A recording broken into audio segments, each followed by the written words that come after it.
This is a cheap, well I say cheap, it's a Chinese valve spring compressor, but it's all you can get these days. I did have some from years ago and I just can't find them. Probably lent them out and never got them back again. So I needed to get a valve spring compressor, and this is it. The arm here is quite strong. What I mean is quite rigid. Won't give at all, which is really good. It's like an oval shape. Very nice. And you got little compressors that will go on top of your valve spring, into the valve spring, to compress, so we can get the collets out, in and out from it in the slots. Ideal. No problem there either. And the problem arises that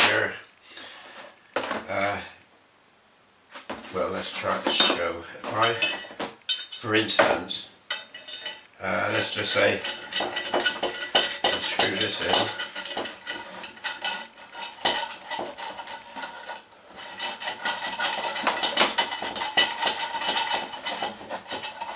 There somewhere, and this one also.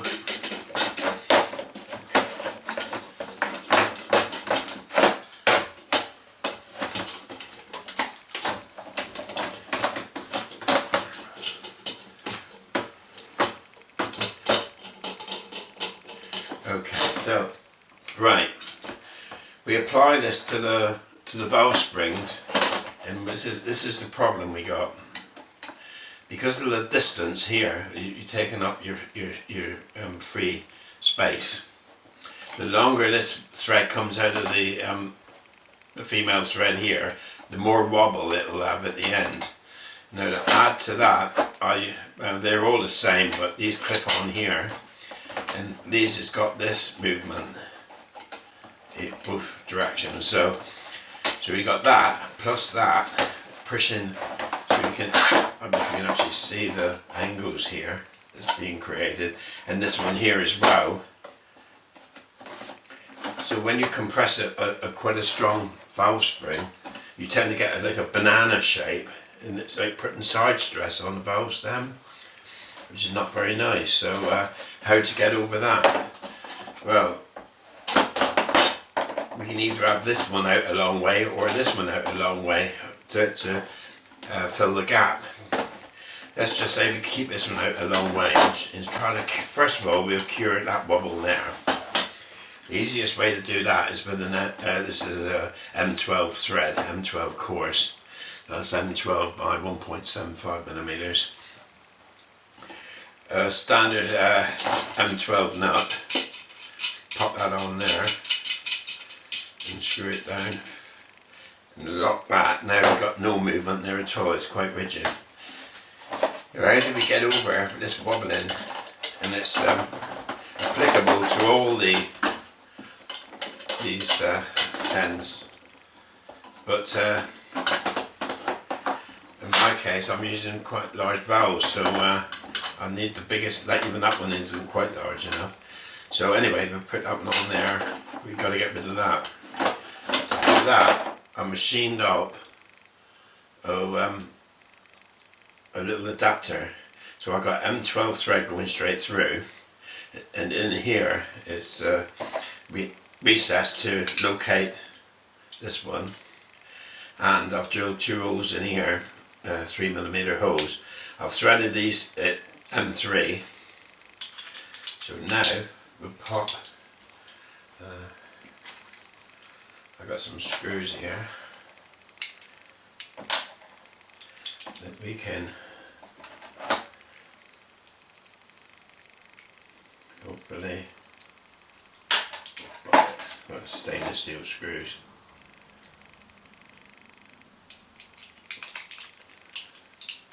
Right, there are we. Okay.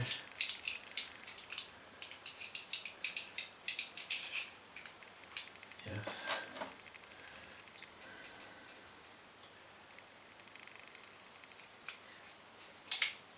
By the way, this screwdriver is a Japanese screwdriver, a JIS, which is Japanese Industrial Standard, which is different than the European Phillips, and these are proper fit to the very often you'll find that fillets just don't fit the Phillips head. Well, it's because they're Japanese.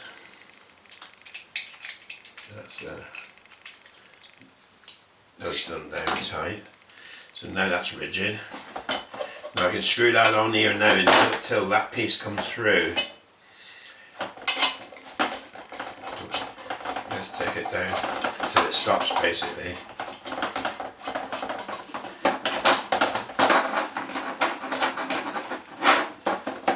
That's it there. Right, there we go. Everything's rigid. No matter how long this is, it's still rigid. So the idea is to lengthen this as much as possible in order to keep this end, which we can't clamp, in order to keep this end as short as the amount sticking out as short as possible. So if I now apply this to the cylinder head here. Here's an example cylinder head. And here we have a valve. I'll pop in there. And what I want to do is demonstrate the point I'm making here is to keep that as long as possible. Sorry, we're the wrong way around, didn't we? Okay, right. To keep this end short, because that's the one we can't control. This end as long as possible, so in this case I can take that down to where the spring starts, relock that one, and now we have a solid, everything's rigid. We screw down this side to compress the spring. Chinese tools very often need refinishing. And that's what I've actually done here. I've made it quite a nice valve spring compressor out of the basic kit, which they're quite cheap on eBay. You can get them. They're all a similar vein. Machine Mart in the UK is almost the same. It's the same setup, the same shape. It's just the layout in the box is slightly different. But say. I didn't show actually machining this up on the lathe because it's quite straightforward, and I do other machining things on the lathe, and the workshop is just too cold at the moment to mess around with cameras. But basically that's what the system is. As simple as that.